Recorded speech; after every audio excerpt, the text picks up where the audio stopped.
Vamos falar então rapidamente o surgimento da língua portuguesa. A língua portuguesa é uma língua neolatina.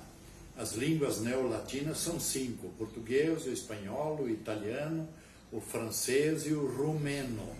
São tudo línguas irmãs, como o alemão, o inglês, o dinamarquês, o holandês. São línguas germânicas, como línguas eslavas, o polaco, o ucraíno, o russo e assim por diante.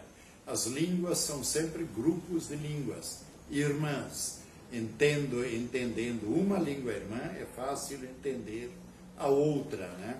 E quando vai para outra família, fica mais complicado, sempre. Pois é, Portugal.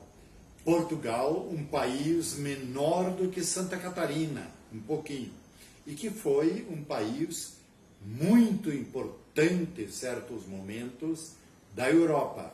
E toda a Europa era dominada pelo Império Romano, que falava a língua latina. Mas no final do Império Romano, bárbaros invadiram a Europa, grupos de bárbaros.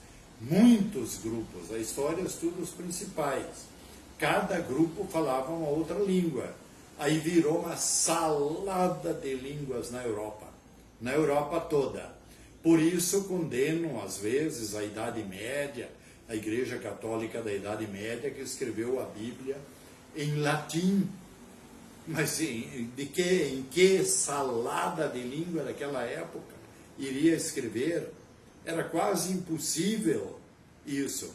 Tá, em Portugal, a língua portuguesa, todas as línguas neolatinas, as 5 que eu já falei, se originaram do latim, do grego e mistura de outras línguas, como, por exemplo, em Portugal, o galego, a língua falada pela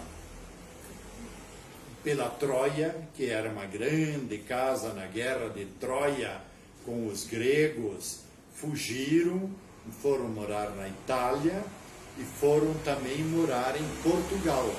Então Portugal é um português originário do latim, do grego, do troiano, do gaulês e várias outras línguas ainda menores.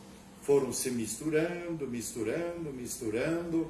até que por fim surgiu Luís Vaz de Camões, o grande papai da língua portuguesa. Como cada país teve o seu papai.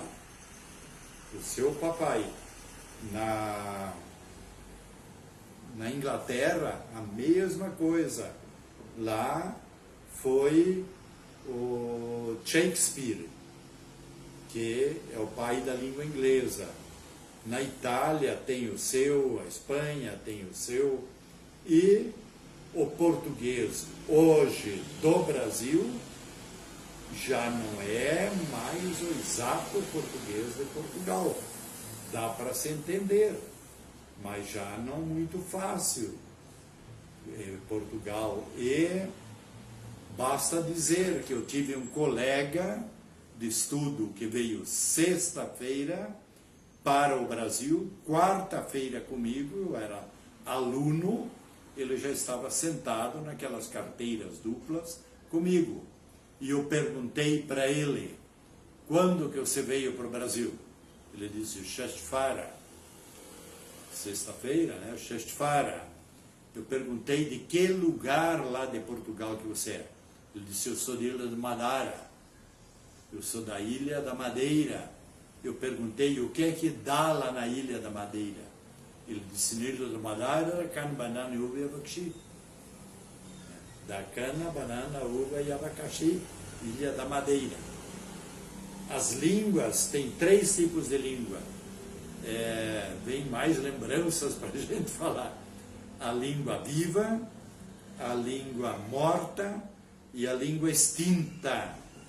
A língua viva é o que o povo fala, ela se modifica, vai se modificando a língua portuguesa que nós falamos e que Pedro Álvares Cabral e Pero Vaz de Caminha, que escreveu um livro chamado Carta de Pero Vaz de Caminha, não é mais exatamente igual em 500 anos da que falamos hoje. E vai mudando. A língua portuguesa do Brasil já tem muitas palavras que a de Portugal não tem. Futuramente, provavelmente, teremos uma língua brasileira e Portugal ficará com a língua portuguesa.